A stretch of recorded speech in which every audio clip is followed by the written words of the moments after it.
It's NFL Week 10, and you've got to ask yourself, who are the must-plays of this key week with a lot of fun games, a lot more than we certainly had last week in the battle of all the bad QBs. But today, here on Splash Play, we're going to build lineups a bunch of different ways. We're going to hand build one using the advanced analytics that I swear by from sites like Sports Info Solutions, Pro Football Reference, and a lot more. Number two, we are then going to optimize some lineups using projections from Stochastic, one of the leaders out there in their fantasy projections and ones that are just used by a lot of people. So that'll tell us what the field's going to do.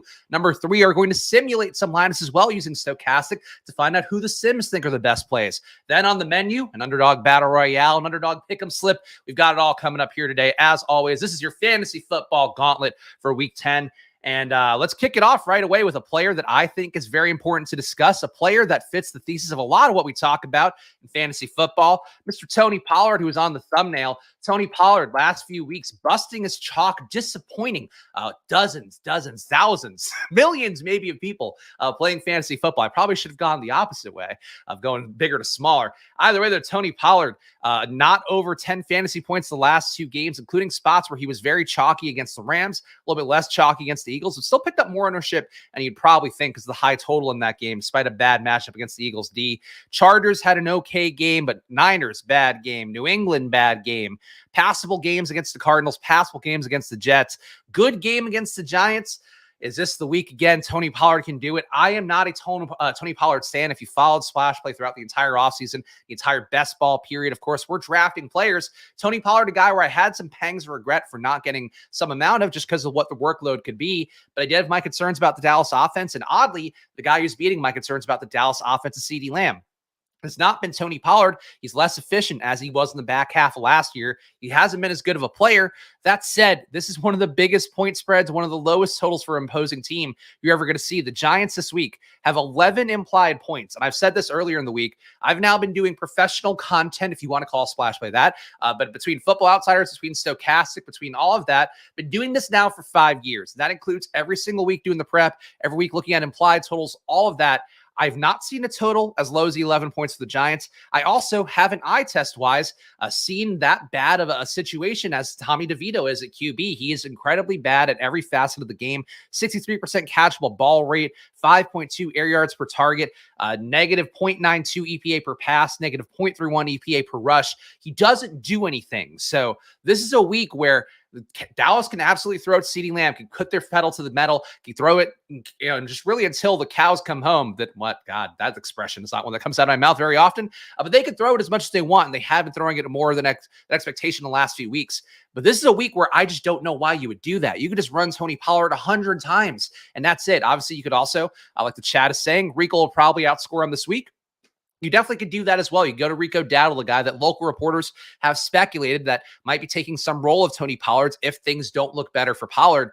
So I think this is a make or break week. And as you guys know, on this show, I do love make or break weeks. This is definitely one of them. Tony Pollard, you are in my lineup for this week. And I do think he'll be a key part of what I do on DraftKings this week as well. 28 implied points for Dallas. So again, 17-point favorite. Again, it could get there through the pass game. Absolutely. People might be playing that as well. Tony Pollard, 17% projected ownership from Stochastic, 22% projected ownership from ETR as well. So Tony Pollard going to be chalky. I think he comes in under that because he has burned people so many times. And if that is the case, I will go where there is some blood in the streets. TGIF, Spags, Nugs. Yes, it is TGIF indeed. Happy Friday as well from our pal Dustin. Appreciate you guys being here. Kyle Phillips week is not a thought that I would have. Kyle Phillips in a showdown, perhaps. Are there some more injuries? I guess Treylon Burks being out. I don't know. I think that tends to consolidate more towards DeAndre Hopkins. But I actually, Zach here leading me to a player that I do want to talk about. I don't know that I believe it's Kyle Phillips week. I do kind of believe, and this feels like a real donkey move, but I think it's Will Levis week. So this is where I'm going to make my bet and lose people right away on this live stream. But Will Levis last week came back down to earth on that Thursday night game against Pittsburgh. Under 10 DK points in that one, 22 for 39 through a pick, no TDs. Against Atlanta, though, did have the 4 TDs. This is a matchup where For what Will Levis has shown so far, I really do believe that he can pay off in the spot. So Tampa Bay's defense, why did CJ Stroud have such success against them last week? A couple things jumped out to me. Number one, they are a positive EPA per dropback team, or Tampa Bay has been on the year. EPA dropback, EPA per pass, both positive numbers. So that was something that was on both sides of that game. So that jumped out to me as, the why. How could this game go off in a way that nobody anticipated, including Vegas? Number two would be that Will Levis throws the ball deep at the highest rate in the league right now. He throws it deep 7 times per game. Throwing it deep would, for me, encapsulate a 20-plus air yards. So for Will Levis, I think that he has shown a lot of the traits that I like in a player. He's only running 4 times per game. If that number were 5 to 10, Levis, I think, would be a stronger play. But I think that for $5,300 salary, for what he could do, I think Baker can probably pull his side as well. I think this is a game that actually does have a whiff of shootout potential. And for a single entry, for the sake of content, to do something different than every other stream out there is going to tell you the Bengals project really well this week. Yes, the Bengals do project really well this week. For me, though, I'm going to go a different path here, and that is going to be stacking up the Tennessee Titans. Yes, vomit stack week. And of course, excited for the NBA Fridays. Mr. Shadow Dog. I keep up with the NBA, but I am not prepped enough to even do NBA content unless I do my whole thing. I prepare data. I make my own projections. So for NBA, it's like a level of a curated touch that I just can't give you if I'm not all the way there right now. All right. Who else are we going to go to? Who do we stack up with? Our beloved Will Levis, because he obviously got to stack him up at least once, if not twice. Traylon Burks not back in practice. So as our guy Zach, I guess, iterated there in chat that it could be a Kyle Phillips week, could also be a Chig week. I think in this spot, I would favor the guy getting the most slot snaps or slot targets. And that would, in fact, be DeAndre Hopkins. DeAndre Hopkins on the year, 29 targets out of the slot, 0.44 EPA per target. On the year, the Bucks giving up a 0.38 EPA to slot receivers going against them. So that was something last week where I think some of Tank Dell's biggest plays, if I'm recalling correctly, were out of the slot. Tank does in general run out of the slot a lot. So does Noah Brown. So Nico Collins, more the outside receiver. He had the tougher day. So Hopkins can play both outside. He might actually play outside a little bit more this week because of the fact that you are going to see no Traylon Burks most likely. But I think that this play looks pretty good for Hopkins no matter where he goes. And Hopkins, obviously the alpha target earner here. We are going DeAndre Hopkins. See, all right. Spags, please tell me my BBM Miami stack since top 10,000 will be okay after the bye. Nothing has consumed me more. I am sorry for Carlos. I do think it is going to be a tough week. A lot of teams I know for me that are out this week, including Miami. Who's the other one? Chiefs out this week is not great for one of my teams as well. That's a top finisher on DraftKings. It's not great. You're definitely going to go down, but that's best ball. At least they're going down for a bye week and not going down because of you having them all injured. As my shares of Anthony Richardson, of course, my shares of J.K. Dobbins can attest. That's not the most fun. But we all have injuries. That's best ball. War of attrition. We've said that time and time again. Who else do we go to here? Do we go with a double stack? As I've talked about before, sometimes a slot matchup can be a proxy for a good tight end matchup as well. So Chig and Conquo, it could be in the mix. Nick Westbrook-Akine, I think, can also be in the mix as a big play guy who is very cheap. A $3,400 salary on him. I think that might be a little bit of a hero play to go to. So let's see if we can hold off on these players for the most part. So what about the Bengals game? Bengals going to be pretty chalky this week. Does seem like T. Higgins will be out, so that is going to lead to a lot of ownership coming Jamar Chase's way. Jamar Chase's intention is to play this week. So Jamar Chase, we saw the dud game last week. We did have 2 plays that could have been touchdowns, and the last one against Buffalo. Chase, we know, can be an alpha target earner. The last time we saw no T. Higgins was the 19 for 192 day, or 19 targets rather, for 192 yards day that he had against Arizona. I think Jamar Chase is a solid play. I normally don't think is a good play, though, is Joe Mixon. And I think in this spot, it could be a Joe Mixon spot. Not the greatest matchup on paper going against the Houston run defense on the year. They are negative 0.08 EPA per rush, but they are giving up a good amount of running back targets, a 0.18 EPA per running back target there. Joe Mixon does have 29 targets on the year as a running back. That is something, too, where just having more pass game volume to go around, I think, could benefit Mixon. I am not a Mixon slappy, but I do think with what we are going to see on the optimizer in a moment, there's going to be a lot of Bengals stacks going around. There's going to be a lot of 5-man Bengals, 4-man Bengals coming up. I don't think I want to be with that. I think I want to try to consolidate the production and say that game doesn't shoot out, but the one that I'm targeting, the Tennessee Tampa Bay game, is going to be the one that hopefully does shoot out. And nobody's going to be on that one. So this is what we're going with right here. Other matchups that do seem relevant to hit on before we build in, I guess, some more Tennessee, Tampa Bay kind of guys. We do have Detroit and the Chargers being a matchup that should have some scoring, especially on Detroit's side. I do think that Detroit should be able to get some production going. Gets a Chargers defense on the year. We've talked about a lot. Not very good defending the pass. 0.05 EPA per dropback, 0.06 EPA per pass. Bad in every facet around the field as well. They're bad when they're playing man. 0.06 EPA there. Bad when they're playing zone. 0.1 EPA there. So who's that going to benefit? Potentially, I think it could be an Amon-Ra St. Brown spot. I do think Sam Laporta, perfectly fine play as well, but Amon-Ra, we haven't seen the ceiling so much lately. I don't think the ownership is going to be that high on him, especially relative to, again, a game environment that should be a little more shootout, close to a shootout, I guess would be what I would say. The Chargers, I think, are going to struggle against Detroit's defense, but I do think that Detroit should have a lot of success against the Chargers offense. So I'm going to go with Amon-Ra St. Brown in this lineup, and we'll see. I don't think there's anybody else I would go to there because you do have Donovan Peoples-Jones coming in. He is questionable right now. Theoretically, though, could be a guy that takes some snaps away. Definitely from Jameson Williams, maybe a few from Josh Reynolds as well. And maybe he does take some targets away from Amon-Ra. But I think, if anything, that just opens things up a little bit more for Amon-Ra. So I think this could be a nice spot for him. And with Amon-Ra, we know what the volume is. We know what the deal is for him as a player. On this week, where we don't have Tyreek, obviously don't have Justin Jefferson. He's not likely to be back in. Keenan Allen's been a bust for a few weeks in a row. Jamar Chase is going to be the chalk. CeeDee Lamb's probably also the chalk. I think going to Amon-Ra is probably one player that doesn't pick up as much ownership as he probably should. All right, so we have some chats about Seattle here. And see, I'm a Seahawks fan, and that's the game I'm going to this week. Going against Commanders has been a very good spot. The Commanders, too, have traded 2 guys away, so I have no issue with that. The biggest issue I have with the Commanders matchup overall for Seattle's side is that Walker was banged up, didn't practice Wednesday, did practice Thursday. Walker, I would still expect to be the lead back in terms of the red zone work at the very least, but we're now seeing a 50-50 timeshare where Charbonnet actually did have more snaps last week than Kenneth Walker. I don't think that's great for Walker, so I don't think he'd be the play that I would go to here. DK Metcalf, a bit highly priced for what he's done historically. I don't think I can afford him in this build at $6,800.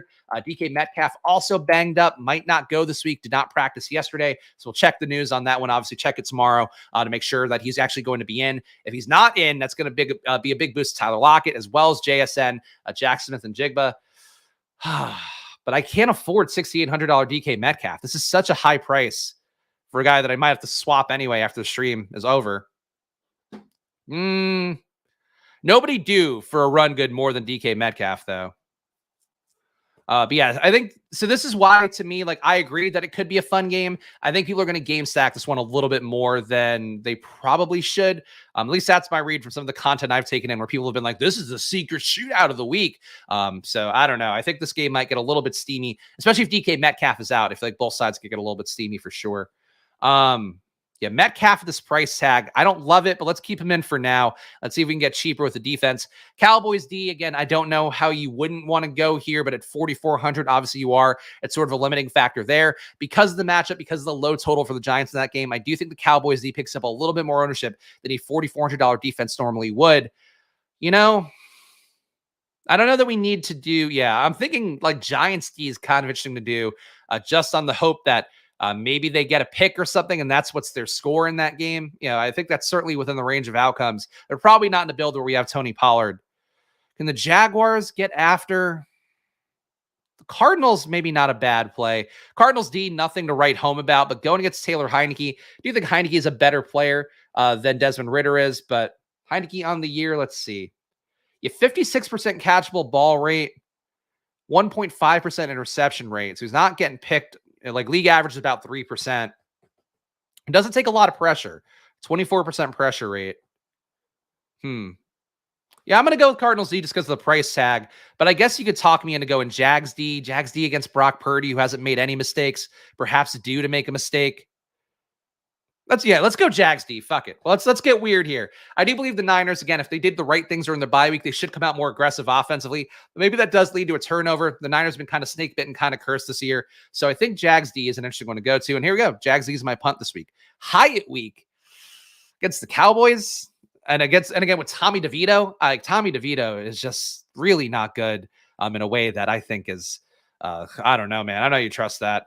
Let's put in Westbrook-Ikhine to make this a double stack now. Now that we see where the money is flowing for the most part, I'm going to keep Metcalf. I'm going to go Westbrook-Ikhine, and we'll save some money with that. We have 4,300 left at tight end. Kyle Pitts week. Is it finally Kyle Pitts week? Going against an Arizona defense, doesn't defend tight ends that well. Obviously, we still have the Jonnu Smith part of it there. Jonnu is cheaper this week, but that probably means that with the box score last week, Jonnu Smith, of course, did break that big play. I would think that Jonnu might pick up a little ownership here, where it's Kyle Pitts being higher priced, not coming off a recent good game. All right, guys, I've not been a Kyle Pitts player all year long.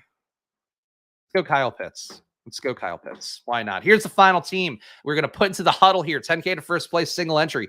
Will Levis, Tony Pollard, Joe Mixon, DeAndre Hopkins, Amon-Ra St. Brown, Nick Westbrook-Akine, Kyle Pitts, DK Metcalf. Again, if Metcalf doesn't play, I could swap this to Lockett. I could change some stuff around. I would think, though, that Lockett becomes the higher floor play. I think relative to the values, though, JSN becomes a much better value play and probably a chalky value play. And we find out before Sunday, before the late game start, that Metcalf can't go. But Metcalf will be in here for now. Jaguars D, that closes us out. Let's enter it. Let's move it on. Now let's see what the actual projections say. Of course, on Stokastic. Stokastic has the top projected players, and I will refresh to make sure this is right. Hot off the presses, hot off the digital presses. DeVito's not the answer of Hyatt, I'm afraid to say. That's the list of players to avoid. Great. Good to know. Oh, also, I apparently didn't share my Chrome window. I shared my Chrome tab. 1 second here. We got to go to the window. That's how we do it here on the gauntlet. DK, go with Bobo. Bobo for like an afternoon slate play. I think for a main slate, I still probably wouldn't play Bobo. But like to get leverage on people in the afternoon, I think Bobo's like he did it the last time that happened. All right, top projected players. And let's sort it by just the main slate because we don't give a shit about Josh Allen. Josh Allen, on Monday, I'll care about you. For right now, you can go to hell. Dak Prescott, top projected play. Joe Burrow, top projected play. Keenan Allen. So Keenan Allen's going to come up a lot, huh? Keenan Allen and Jamar Chase, very high projections on both these guys, and CeeDee Lamb. So this is really it. And going to Amon-Ra here, just because of the nature of the salaries and then having the lowest projection and not a better value, I mean, a barely better value. I don't think people get to Amon-Ra here. I think they're going to go Allen, Chase, Lamb. So I think that was the right move for the huddle entry. Top value plays in the slate, according to Stokastic. Trey McBride, I think he's going to be pretty chalky. We'll see in a moment here. Geno Smith, Baker Mayfield, Dak Prescott, Brock Purdy. Those are the value guys. Kenny Pickett, never.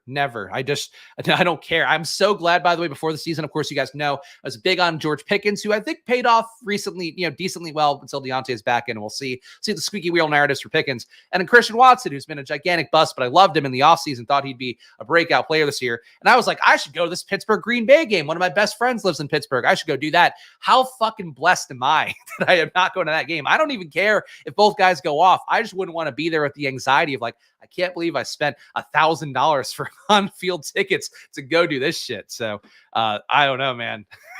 It's either way though. This will be the week it goes off. But fuck, man, I'm very glad I didn't splurge on that one and convince my friend to go and leave his wife and baby to go do that shit. Ownership though. So TJ Hawk is projected to be the top owned play. Trey McBride, Joe Mixon chalk. I didn't think that was going to be the case, but okay. Jamar Chase, Amon-Ra St. What the fuck, man? I don't think this ownership is correct. I disagree vehemently, but let's run it through the optimizer. Let's see what we get. Let me make sure I have the projections in. All right. I think because I did run the optimizer before the show on my own computer just to get a quick read on what's going on. Because I do like coming in, I like coming in cold and doing it, but I don't think it's the best info for you guys if I'm coming completely cold. So I don't want to dig in too deeply, but I do want to get kind of a read on the overall. And I did see a lot of Bengal sacks coming up, though that was with the blended ETR projections with Stokastic. Oh, this is also including Thursday. We don't give a shit about Thursday. All right. Here we go. So I guess it's the ETR side popping the Bengals projections then. So good to know. So ETR, I guess, higher on the Bengals because I did merge the projections together and ran a crunch before the show and was like, holy shit, every lineup has 5 Bengals. What is going on? So not that crazy here. But I think the Stokastic projections still have Higgins in, so that might be part of it.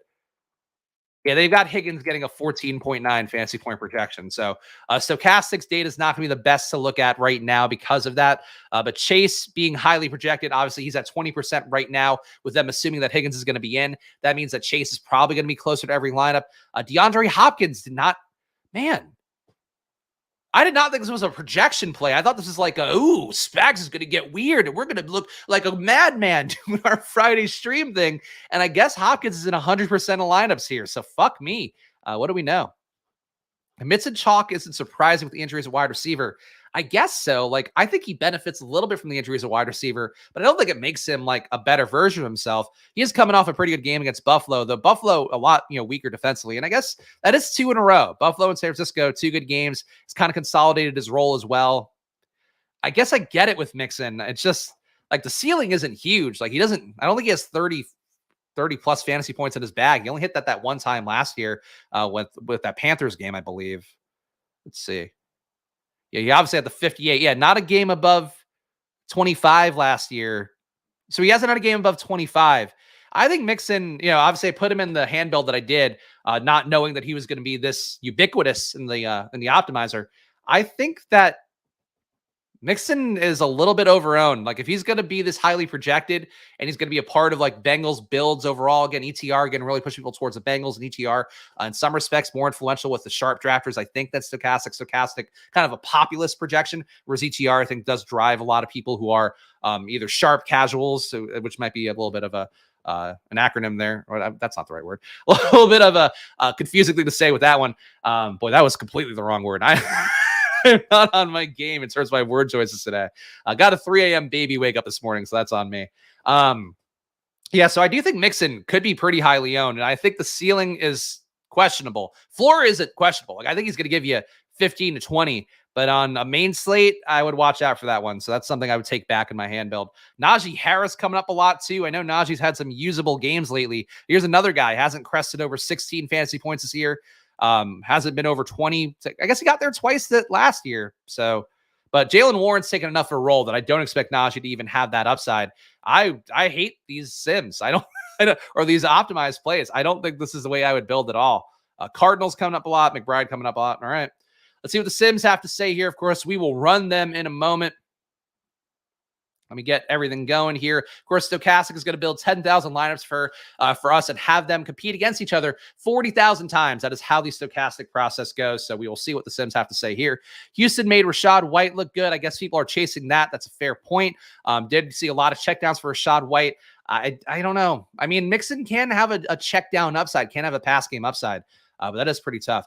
While it's simulating, by the way, I'm going to give you guys a quick plug here. So this is actually an important one. So probably.com, of course, my baby, where we compile the top sportsbook data or data from the top sportsbooks around the world to determine the true probabilities of every event in betting, and then help you price out what the best opportunities are in legal sportsbook in the U.S. So because this is Splash Play and because this is my baby, like I've created probably with my best friend from high school, who's our CTO, guy who worked at Amazon, worked at Cabbage, worked at Macy's, all these big spots as an engineer. What I'm offering just Splash Play people, so just you guys who watch the stream, and this is probably going to go on in perpetuity, but we're going to offer you guys, or I'm going to offer you personally, I don't know why I say we, it's literally just me. I'm going to offer you guys the best deal that we have for Probably. So if you go right now to probably.com/subscribe, we just launched our revenue generating tool. So the stuff that like most profitable sorting, all of that. If you use the promo code SPLASH at probably.com/subscribe, and you have to register an account first, but that promo code SPLASH, 50% off of a package right now. So even if you bought a year worth, which is normally $500, we're giving 50% off of that.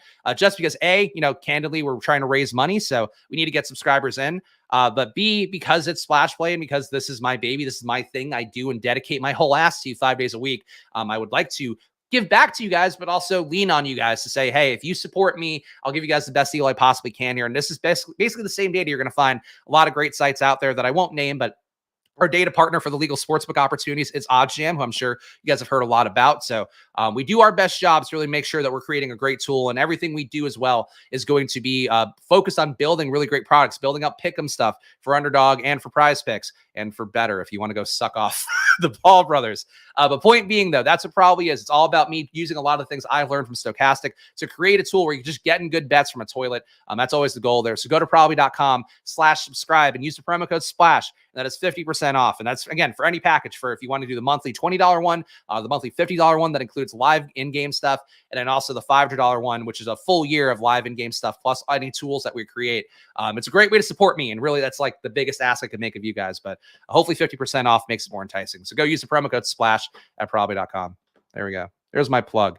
Like and sub GL this weekend. Yes, indeed. Do all of that. Like and sub and give Spags money. That's no, but really for the love of God, if you have any interest in betting at all, just pay for it. It will pay for itself, even if you just use it to price bets and see which one's the best option. And again, the tool's only going to get better as we go. The app is only going to get better as we go. So probly.com/subscribe. And you have to register an account first before you can subscribe. So do that too. But please, for the love of God, spend money on me. Lavish me in goods. All right, ROI lineups. Top ROI lineups. Let's look at them. Highest ROI lineup right now is going to be a Chargers stack, it looks like. Actually, a Chargers +3. That is what won last week for Utica. Justin Herbert, Christian McCaffrey, Joe Mixon, Keenan Allen, Quentin Johnston, Jalen Guyton, Evan Ingram, Trey McBride, Commanders.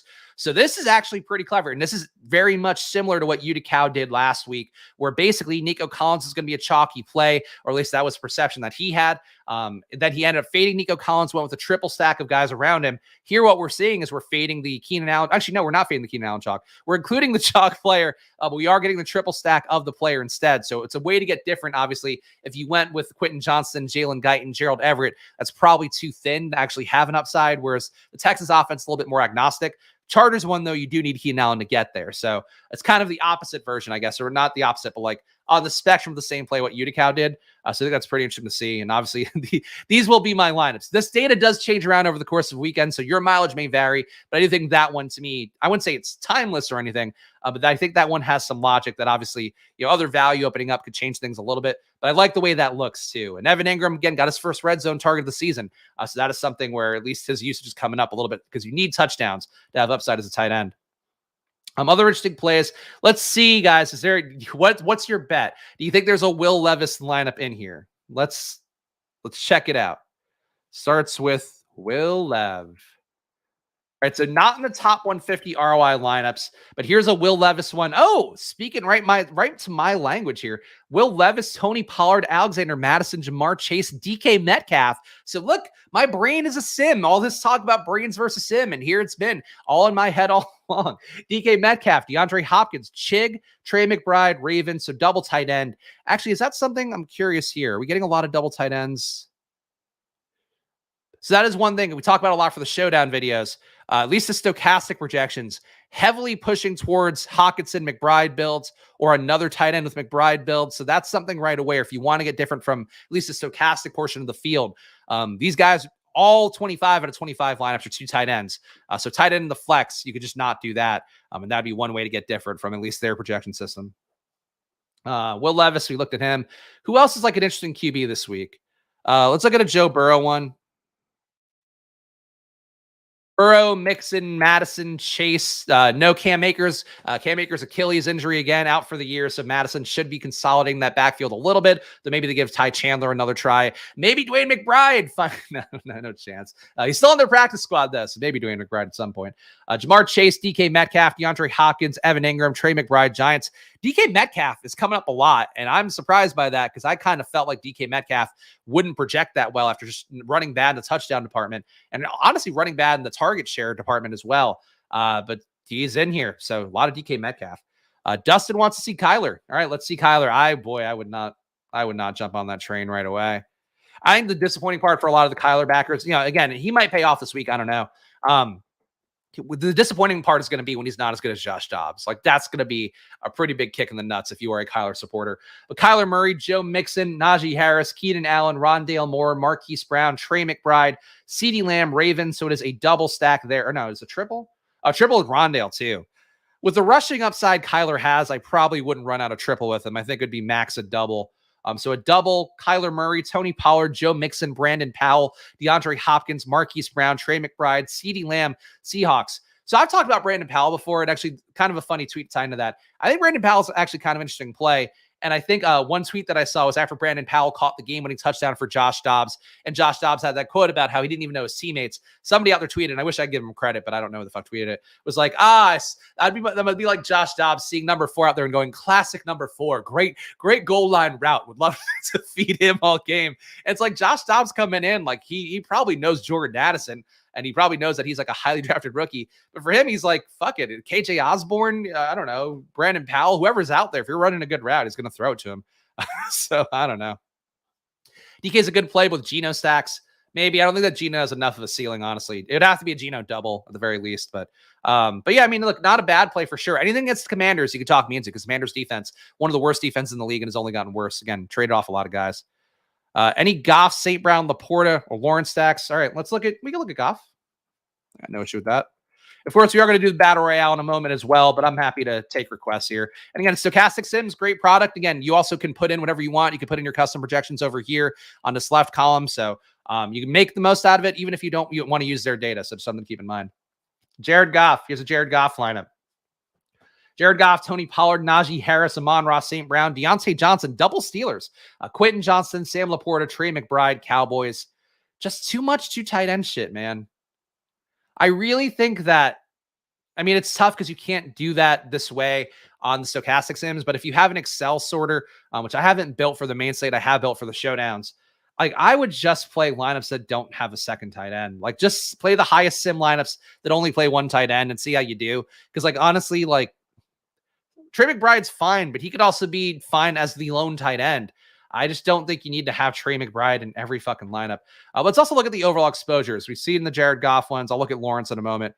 Overall exposures, though, of what they're pushing you towards, a lot of Trey McBride. Again, Joe Mixon at 50%, CeeDee Lamb at 41%. And all these guys have positive ROIs, too, despite the high exposure. So the Sims definitely is who they want you to play. These guys right here. Stack exposures. Again, the most two-mans with Dak, so probably Pollard and Lamb would be my guess with Dak and those kind of builds. Maybe Ferguson too. Could be Pollard and Ferguson, Lamb and Ferguson, but definitely those three. I would imagine you're not getting Brandon Cooks. The worth pointing out, Mike McCarthy did give a quote about them not giving enough touches to Brandon Cooks after replying to a reporter this week. So I don't know. I don't know that I would chase that, but it does feel like Dallas wants to be a little more target agnostic, as I've mentioned a few times this week. Dak, yep, there we go. So Dak everywhere. Yeah, Dak is the highest zone for all this stuff. And Trevor Lawrence coming up with QBs +3. People want to see Trevor Lawrence, so let's pull him up real fast. And then our guy Sammy wants to see Brock, so we will look at Brock as well. Lineup contains, I'll just put in the name I don't need to say starts with. Trevor Lawrence, Travis Etienne, Najee Harris, Amon-Ra St. Brown, Christian Kirk, DeAndre Hopkins, Hawkinson, Ingram, Giants. Man, QB +3 with the running back. That feels pretty tough without a bring back from the Niners. And I don't believe that you need bring backs as much as people thought you used to. Like there's been enough back access data to say that bring backs can help, but you're more likely to, or just as likely rather, to hit on a guy that doesn't help as much as a guy that does. Yeah, Trevor Lawrence, I don't know. I wouldn't do a Trevor Lawrence QB +3 with ATN personally. Brock for our guy Sammy here. Brock, Joe Mixon, Alexander Madison, Amon-Ra St. Brown, Brandon Ayuk, DeAndre Hopkins, TJ Hawkinson, Trey McBride, Cardinals. So QB +1 with Ayuk. No McCaffrey. I feel like I'd be more inclined for one with McCaffrey and a receiver, but I don't think we're getting that here. Here's one. Brock, McCaffrey, Pollard, Ayuk, Hopkins, Rondale, Sam Laporta, Trey McBride, Cardinals. It's fucking two tight ends, man. Whenever you see something like that as a macro trend, I just think you try to avoid it, but we'll see what we do. The Sims are copying Uticow, pushing triple stacks now. So that's not actually the case. It was pushing a lot of doubles and triples earlier in the year as well, because they do simulate well. The issue is just that like the situation hasn't aligned for those to actually pay off. So the Sims always love doubles and triples, but they love them to the point where like I've actually had less doubles and triples because of that fact. All right, we're going to the Battle Royale world, guys. Of course, you can play an Underdog as well. Let me flip the little corner read here. Go to Underdog, use the promo code SPLASH. It's back to a $100 deposit match on there. And of course, you also get a mystery pick 'em if you sign up on Underdog. So use the promo code SPLASH for some reason you are on this channel. You are not a regular frequencer of what they are doing. And also, for the love of God, getting this Battle Royale. Why is this Battle Royale not immediately filling? 4 spots left. I feel like the Battle Royales normally fill pretty quickly. So you can actually play with me today if you want. And honestly, probably beat me because I'm not that good at Battle Royales. I'm no Pete Overzet, of course. Shout out to our partner, Pete, of course, who's helped me build the Splash Play universe. And we'll see what happens if we can get him back in the world at some point again. But great to see him having success in the Battle Royales. 2 entries in the top 7 Underdog this past week. So what he did was scroll the F down pretty aggressively after getting his initial core of players. So again, that's the strategy there. They're going to talk about it more. I know the on and off the clock show they do for Underdog with Pete and the Badge Bros coming up later today. So check that stuff out if you do want to get better at Battle Royales, because I'm okay at cashing at them. I have not even come close to winning one. I think the closest I've been is like top 25, and that was fucking a mid-ass payout that I got last year. So whatever. But we do them anyway. I think they're fun. I just, DFS money burn, man, is heavy. We got Christian McCaffrey at the 101 here. CeeDee Lamb, Amon-Ra there. A lot of guys you can go to. Eckler, maybe a little more contrarian to go to up top. But if he gives me McCaffrey, I'm going to take McCaffrey. I'll tell you that. Battle Royale format, I cannot argue McCaffrey. And again, the Niners in a little bit of a desperate spot. So McCaffrey, all the stuff that I thought would happen with McCaffrey getting a little bit less usage, like he still could get hurt. That's still definitely very much a risk point. But I think for McCaffrey, it's now at a point where they need him to keep putting up points. So he is a deserved 101 here. CeeDee Lamb. Everybody at the 102 is going to take CeeDee Lamb, right? I don't know that that's the move. But I took Pollard in my hand build. Let's do Lamb here. So if you do bet on Lamb, the expectation with Lamb is going to be that they keep passing above expectation like they have and keep feeding him the last 2 games. My concern with that is those are 2 games playing the Rams, playing the Eagles, where you worry about the other team coming back meaningfully and putting up some points. In this game against the Giants, the Cowboys could put up 2 touchdowns and like the Giants are not going to even sniff them unless the Cowboys are turning the ball over left and right.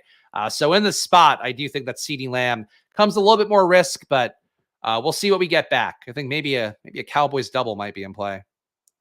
About to smoke me in this BR. Tyler here, who I believe is the best ball enjoyer. Who your takes make me think you're not gonna smoke me here. But shout out to Tyler, dude. I do enjoy seeing his tweets always. If that is the correct guy who I'm thinking of. Dallas D will probably outscore any offensive weapon. That's also a fair point. But can't draft him in a battle royale, right? So we got to play the offense. And again, the offense has pushed it pretty hard, pushed to the limit the last few weeks. So I think there's a shot they could just want to be that team a little bit more now. But it's like you just compare, obviously, Rams, Eagles as matchups compared to the Giants. And we know the Cowboys' intentions with Mike McCarthy is like, they just don't want to push it that hard. They want to run it. They want to establish it. So I think CeeDee Lamb does come with some risk. He's got to get there early. It is okay. You are BB. I thought so. Yeah, best ball enjoyer, fun Twitter handle to follow, even though, again, convicted is what I will say. That will be my polite way because I do like Tyler. All right. Tony Pollard. Let's do it this way. We're going to build out the Cowboys. I feel like this is probably chalky, so we're going to have to really scroll down aggressively to get unique at a certain point. And I don't know. I guess maybe we don't stack. Maybe that's the thing is like we don't take Dak with it. We just run Pollard and Lamb. I struggle with the stuff with battle royales, man. Like for a DFS, for a DraftKings tournament, like I know how this all goes. For a battle royale, it's like you really can get too thin and make it harder to hit the nuts if you go a little bit too heavy on a team. I'm going to go, you know what? This is what we'll do. We'll tie it all together. DeAndre Hopkins here. We're going to get Will Levis as our battle royale QB for freezies at the end. That's how we're going to get weird. So we got the Cowboys alpha. We've got the best parts of the Cowboys that if they score 28 points, you would assume that it could be 2 touchdowns for Lamb, 2 touchdowns for Pollard, maybe 3 and 1, but whatever. So I think we're building this the right way. But obviously Hopkins, decent ADP on him. He's not going to be an undrafted guy. So we're not going with like a sneaky stack by any stretch. Maybe we'll go with double. What does Nick Westbrook-Akine have to do to make it on Underdog? He probably needs Hopkins. Like he probably needs a 4 touchdown game from Will Levis. And 2 of them go to Hopkins, 2 of them go to Westbrook-Akine. Which is not impossible. It's like the thing with Will Levis is going to fuck me up for the rest of his career is that if he keeps like throwing like he does, throwing downfield as much as he does, I'm always going to remember like he did throw for 4 touchdowns in that one game. And it's going to really mess with me because I don't think Will Levis, didn't think he was a good QB, at least in the analytics. I look at the EPA numbers and all of that, expected points added stuff, that he didn't do that in college, at least his last year at Kentucky. Did throw it deep though, did, run a little bit, but didn't do anything well. So I don't know. That's the right move, but it's a move. All right, David Montgomery, we're scrolling down a little bit for him potentially. Let's go David Montgomery here. I think David Montgomery is a solid play. Of course, expected back this week after the rib issues. But I really feel like for David Montgomery, the goal line work being there's the main thing. I don't expect him to have the same overall volume as he had pre-Jahmyr Gibbs breakout. But I think David Montgomery in the spot, him getting 2 touchdowns against the Chargers, because I do expect Detroit to be able to move the ball I think that's firmly in play. So touchdowns are king, obviously, here on Underdog. All right, Tyler's squad here, BB, Kamara, Laporta, Ayuk, Goff. It's a team. I mean, Alvin Kamara, man, I worry about the usage after this past week just because the Saints have a torrid history of falling out of love with Alvin Kamara. So I would worry about that a little bit, but I get it. All right. Need a tight end. Dalton Schultz. What about, no, because we didn't take Prescott, so we can't go Jake Ferguson here. Ingram, a solid play. McBride, pretty high in the DFS streets, not getting drafted Underdog. Let's go Trey McBride. He's so chalky on DraftKings, he's not getting drafted an Underdog. I think that makes sense. And we will close it out with Will Levis and hope that Hefty doesn't want to go Will Levis, but that seems like that would be unlikely. Levis will have more 3+ touchdown games. Don't fret. I hope you're right, Daniel. I hope he does, honestly. Like, I'm willing to be wrong on a guy if he's going to show the traits that I like to see. And for Levis, like, I'm ready to walk that one back. Again, we're heading into week 2, and he still doesn't look efficient. Like, I do have to say that out loud. Even though he's doing the things that I like, it's not like he's killing it in EPA. He's a negative 0.13 EPA per dropback guy, negative 0.15 EPA per pass guy, a 60% completion rate. But he does have a high intended air yards, 10.3 intended air yards per attempt. Again, 7 deep shots per game. So I'm willing to hope. Hefty goes Justin Herbert. Our guy Tyler, a.k.a. Best Ball Enjoyer, goes Quentin Johnson around his team out. And I'll be rounding it out with the illustrious Mr. Will Levis. If he's ever a good QB, we'll be buying Will Levi's jeans. I don't know. Will Levis, Tony Pollard, David Montgomery, CeeDee Lamb, DeAndre Hopkins, Trey McBride. So we didn't take a Tampa Bay run back, which you can use in battle royales. Again, I don't think you have to. Tony Pollard, CeeDee Lamb scoring points for the Cowboys. David Montgomery getting in the end zone as they move the ball against the Chargers. And the DraftKings chalk Trey McBride, who's going seemingly close to undrafted Underdog. So Trey McBride, interesting play to go to there. And of course, the pickup, we will close it out with this. Let me make sure that I have the Probably window open as well. Of course, again, probably.com/subscribe. Go over there. Go have some fun. go do some good things. But I'm going to compare the Underdog rates here to the ones that we have, of course, top of market probabilities for the NFL as well. And basically for Underdog, as we talk about a lot here, the most ideal way, the optimal way to build is going to be building a 5-way pick'em because that lowers your implied probability to just under 55%. So basically every leg of the pick'em that you build, you want to have about a 55% implied probability. So that's where a spot like that can work out with probably Christian Watson over. I mean, he avoided death again this week. God, I just don't believe in Christian Watson. The issue is he has had a run bad. Like last week, literally had a touchdown land in his lap amidst double coverage, which didn't pull it down. His market lines. Oh man, the first line I see on Probably is Christian Watson under 0.5 player touchdowns with a 76% probability. So I guess we're not going to take the over on his touchdowns no matter what. Longest reception. Underdog doesn't do longest reception. That doesn't help me out there. What other Watson props? 36.5 is the market line with a 47% chance of hitting. You know what? Let's do an emotional hedge here. Christian Watson, lower on 36.5 receiving yards. At least he can theoretically make me some of the money back that he's costing me. Of course, a man that I spent over $1,000 on in best ball drafts this season and in Best Ball Mania alone. So Christian Watson, we're taking the lower on you and you can go to hell. You can go to hell.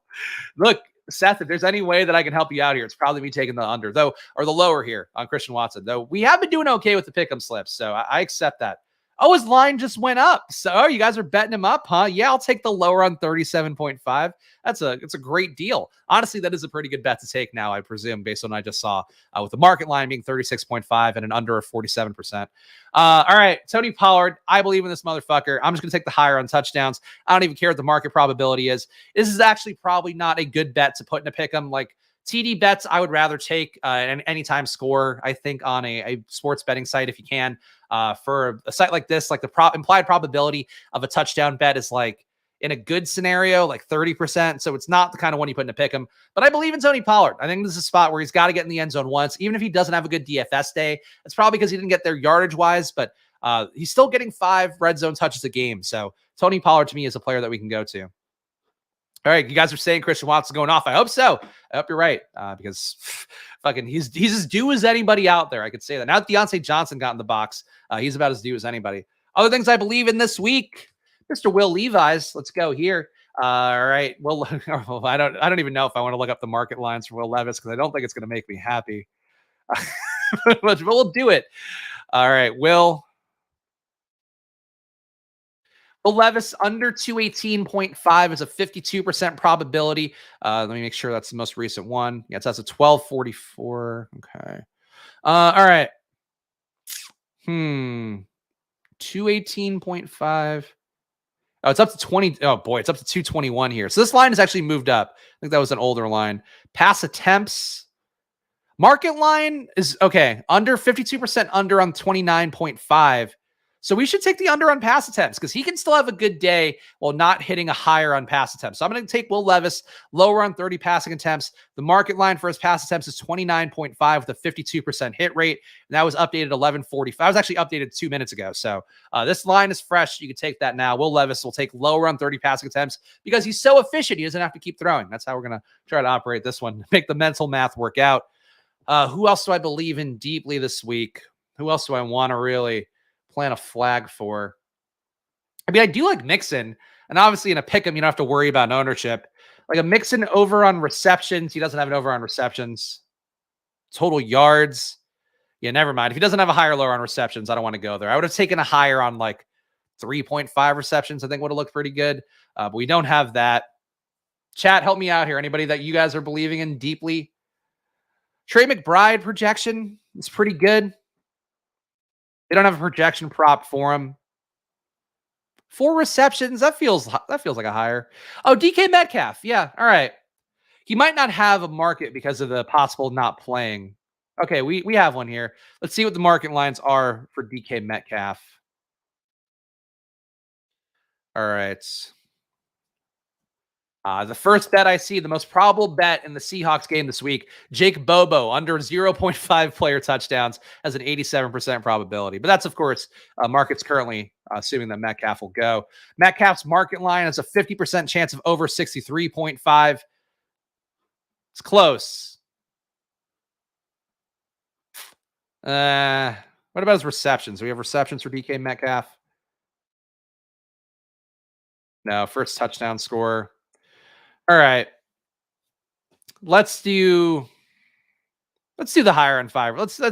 He's got to catch a ball, right? And if he doesn't play, it'll get scrapped, so that's fine. I will live with that one. Packers out their top 3 starting QBs or CBs. Take Deontay overs. All right, Copper Prices again. A man going to Miami as part of the dog bowl there. So how could I refuse Copper Prices?